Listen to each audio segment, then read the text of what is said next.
Hi guys, welcome back to my channel. Hopefully this video is going to be a quick one. This is just going to be mainly for the people that followed me on TikTok. First off, I want to start with a little explanation because a lot of people were saying, why, no, don't go. And so I'm just going to start off by telling you why I chose to leave TikTok. So even when I started TikTok, I knew that I didn't want to be doing this forever or for a really long time. The reason is, this is going to sound ironic because I'm a content creator, but I'm the kind of person who, when I was younger, I got really addicted to social media, like extremely. I would do anything to hide the fact that I was addicted, and I was so good at always hiding like my phone, my electronics. After I became an adult, I realized this is something I need to stay away from, social media and my phone. And TikTok is something that is so addictive, and I think totally encourages you to keep scrolling on and on forever. And you know, having ADHD as well, it does not help that. So I knew that I didn't want to pursue that for a really long time because I want to spend as little time as possible on my phone and more time actually living my life. That being said, I do love creating content. I am a creative person, and that's something I've always wanted to do. But with YouTube, that's different because I'm not spending every single day on there. I just get a lot more time to live my life. I also think that TikTok is becoming quite a toxic place for mental health, and especially when talking about things like ADHD and neurodiversity in general. A lot of people starting to be like, oh, everyone's got this now, everyone's got ADHD now. And because you only get to make like 7-second videos, 15-second videos. Yeah, you can make longer ones now, but people's attention spans are shrinking because that's what TikTok is doing to us. Another thing, my attention span is already small, and so another reason why I wanted to quit. But with people's attention spans becoming shortened, you kind of have to try and make videos like smaller, and with that comes a lot of like, you miss out on the nuance that is there when you talk about certain topics. And if people see a 7-second video about someone saying these are some traits of ADHD and it only lists like 5 traits, then some people unfortunately are going to take that as these are the only traits I need to have. That means I have ADHD, and because I relate to these few things, it means that I have ADHD. It means that the whole world has ADHD. That's in short. So if you're on TikTok, I think you know what I'm talking about. And so I thought, enough of that. I like making YouTube videos so much more. I like to be able to explain, because when you talk about this stuff, you do need to explain and go in detail, and a 15-second video is not gonna cut it, and it's not gonna, you know, tell you everything about ADHD. And unfortunately, people on there seem to think that that's the case. So I decided to just remove myself from there. There are so many other reasons. Like, obviously, I think TikTok is a good place for raising awareness, and I think it is a good place for reaching a lot of people. That's why I started it in the first place, because I had things to talk about. I was desperate to talk about OCD and POCD in particular, and I really wanted to reach people, and I did. And I'm leaving all my videos up, and hopefully people will come from there to this channel if they want to find out more. So now I'm just going to answer a few questions that were left on my last video. I did say if anyone has any questions to leave them on the video. I didn't get too many because another thing I don't like about TikTok is if you don't stay relevant and if you don't stay with the trends, you're just not going to get views. And I kind of got tired of making TikToks to the trending sounds, because sometimes I had to say things that I've already said, and I don't want to repeat myself over and over again. And sometimes I just felt like I was like sulking in my, like, I don't know, if you make videos about mental health, you're kind of like pigeonholed into that. And I didn't just want to talk about that all the time. Yes, that is part of me, but I also have a personality and I do other things. Yeah, I don't know, sometimes I just felt like I got trapped in this negative space of only talking about the things I struggle with, and it's like sometimes I'm okay. This person says, who are some of your favorite creators? Now, I don't know if you meant for mental health or just in general, but I'm going to assume you meant mental health creators. I literally forgot to do TikTok, so here are some of my favourite mental health and just other TikTokers. On Instagram, my absolute favourite creators are NOCD, Obsessively Ever After, and OCD and Anxiety. For ADHD, we have ADHD Alien and ADHDoers. I think that's how you say it. Saggy Sarah for body positivity. Oh my god, there's one, the girl who talks about, oh, Izzy Blooms. Those are some of the mental health creators I can think of off the top of my head, and some of my favorites. Someone asked me to talk about getting a new diagnosis of ADHD and the struggles and how you deal with it. For me, getting a diagnosis was a positive thing because I finally had a word for everything that I was struggling with, and I could stop being so horrible to myself and stop treating all my ADHD symptoms as if they were a personal failure and as if, you know, I was doing something to be a shitty person. So yeah, it kind of had a positive effect on my self-esteem, but at the same time, it's kind of a double whatever, I can't find a word, because at the same time, I was like, oh my god, so this is gonna last forever. So it's not just like, it's this memory issue and the anger issues and the emotional issues and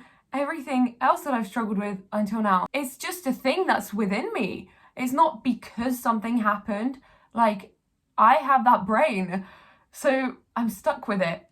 So that was kind of I don't know, a double-sided coin. I would say something that helps is if you talk to the people around you about it and you get them to, you know, maybe research ADHD a little bit, teach them about it, if they're willing to learn.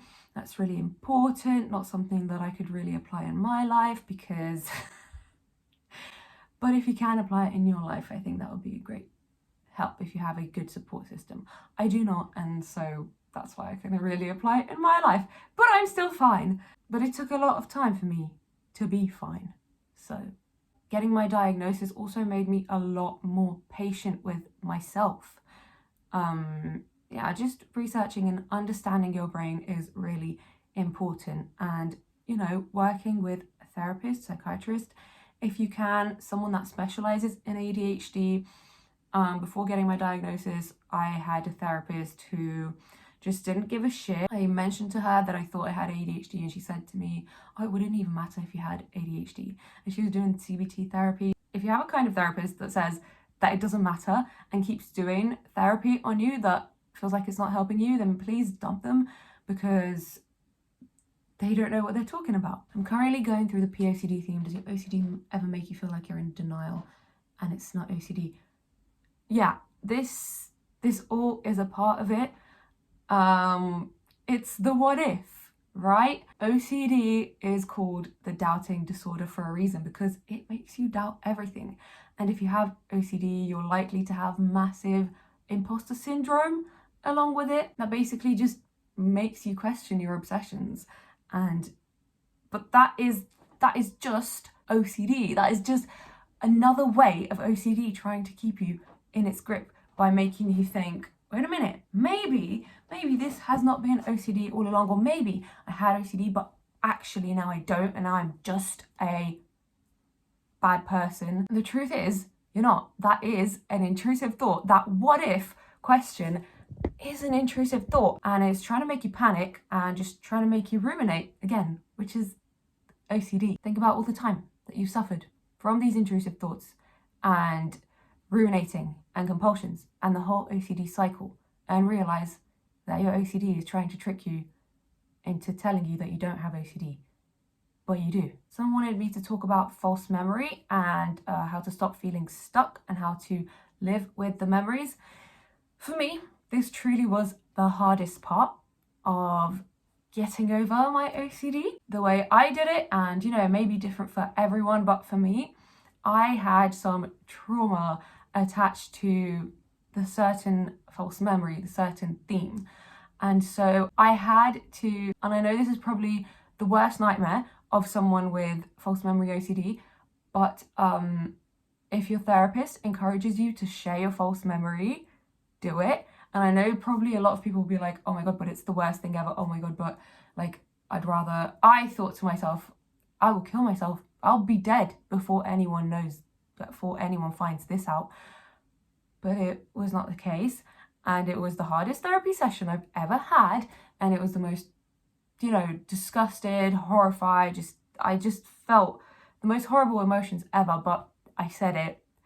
I said it to my therapist, and I do encourage you, if your therapist makes you feel safe and if they're experienced with OCD and if they want to help you with false memory OCD, I say try and work through it. Tell them your false memory and then work through that. I had a lot of guilt around mine, but just, I don't know, just that session and just talking to my therapist. I can't say all the things he said to me and all the things I said because it's really personal kind of to you and to your false memory and to your OCD, but I just say get therapy for that and talk about it. If you keep it in forever, it's always gonna eat at you and always gonna be something that you feel guilty about. So you need to sort that out. Another thing I want to say that helps me sometimes when the thought comes back to me, when the guilt comes back to me, is I just think to myself, that false memory is just one small blip in my life, just one small blip along my lifeline.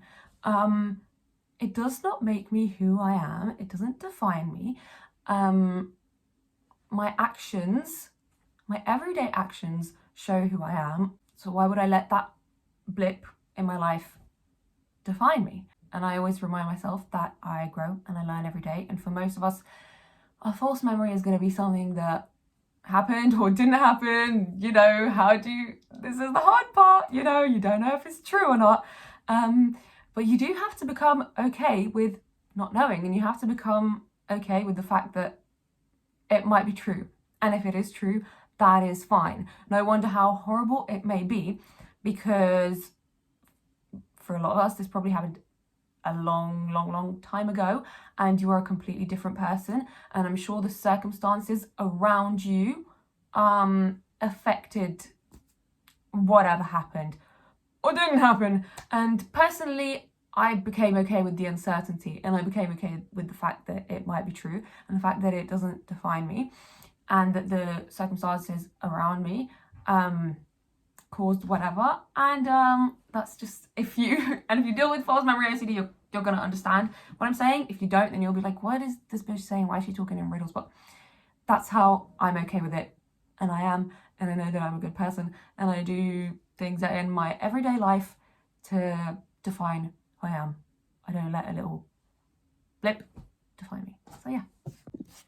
This person said, when do you plan to dominate the world? I already am. No, I'm kidding. I don't plan on being president or anything like that, but I do have big dreams, guys. I want to be an actress. I want to say dominate the world, but I do want to kind of dominate your TV screen one day. So, remember me. This person's asking, do I ever get feelings with my OCD? Like a thought that might come along with a feeling of happiness or whatever. And yes, but because I'm so far along my OCD journey and I've really worked on this stuff in therapy, I can almost always recognize when it is an intrusive thought with an intrusive feeling. And if I can't recognize it, then I always go by the principle that my reaction to my thoughts is the real me. I am not the first thought or feeling. It's my reaction to that feeling that matters. So if I get a feeling and then I'm like, oh, what the fuck was that? Then that's what I'm truly feeling. I'm not going to get stuck on the fact that, oh my god, why did I just feel that? That is so inappropriate. That is so weird. Because I know I have OCD. So yeah, intrusive feelings don't really bother me that much anymore. And when they do really bother me, like groinal sensation, it rarely happens, but sometimes it does. I either use exposure or I remove myself from the situation, and I don't beat myself up over it because I know that it's OCD, and so I kind of feel fucking sorry for myself, right? I don't feel sorry for myself many times, but when it comes to OCD and, you know, intrusive thoughts and false sensations and all of that, that shit is fucking evil. Whoever gave that to me, whoever programmed me and did this to me, that is really not nice. And so I feel bad for myself in those times, and I allow myself to let go of the guilt, because it's not my fucking fault that I have a mental illness. It's not my fault. I would love to not feel like that. So yeah. Okay, how do I deal with my OCD around conspiracy theories, spirituality, and superstitions? This one took a long time to kind of get over for me as well, because it was so ingrained in me, and you know, a lot of it was like my beliefs as well, because I would practice like new age spirituality, and I do tarot reading. I bought a tarot deck for myself and I do it on myself. And the truth is, I'm just gonna say like what I've done. I stopped doing tarot reading. If there is any practice that was harmful for my OCD or encouraged my OCD, I just had to stop it, because, you know, the truth is my brain is not like the regular person who can just hear the stuff and like, I don't know, not believe it until the point of delusion and not put so much importance on it. And so I'd rather just like stop all of that. If it's going to encourage my OCD, I just don't practice it. I don't do it, because I don't want to live my life in torture, in mental torture. Sometimes I will see like repeating numbers and it will make me happy, but I won't read into it as much as I used to, and I won't be like, I'm gonna wait for this to happen because this number means that something along the lines of this is supposed to happen. So now I'm just gonna wait. I'm just gonna wait for that to happen. Like, I've stopped being so crazy about it. Conspiracy theories, honestly, I just don't get into them as much. But after doing ERP therapy, I've realized that I actually can now research conspiracy theories and not get totally swallowed up in them. I just always take everything with a grain of salt. Like, not everything you read is going to be 100% true. And if it's, you know, a little bit too scary for me and it's freaking me the fuck out, then I won't push unless I want a bit of exposure. Superstitions. When you have OCD, you do have to take a different approach to things. And unfortunately, like, some superstitions are woven in with tradition and cultures. For example, in Romania, where I come from, one like superstition is when someone has a baby, don't compliment the baby too much. Don't say like, oh, that baby's so cute, it's got such beautiful eyes, because I can't translate the word, but you're giving it bad luck, basically. I just really hate superstitions. See how that is a complete like OCD thought process and like literally free compulsion for you. I don't believe in the superstitions. I just don't anymore. I will do some of them, you know, like walking over three drains on the road apparently is bad luck. I will do it. I'll expose myself to it, because I'm sorry, but I'm just not gonna give into that stuff. And then if it's like, some superstitions kind of come hand in hand with spirituality, and when we go there, I just try to like, I'm just good where I'm at, and I'm not trying to like purposefully trigger myself like really bad. Like, I will do exposures, but to do exposures you have to take it slowly, and I do slowly kind of want to learn more about spirituality and all that stuff, but I'm doing it slowly, and that is helping me. I don't want to be disrespectful to anyone's like spiritual beliefs, or if someone is there and they're doing a superstition because it's from like a cultural thing, I will just, you know, let them do it. I don't have to do it if I don't want to. And yeah, ERP therapy has definitely helped me in this sense, and hopefully in the future I can learn more about spirituality and this kind of stuff without my OCD getting triggered. When I was younger, I used to believe all the things, all the superstitions, like say Bloody Mary 3 times and Bloody Mary will appear. I used to be fucking terrified of that.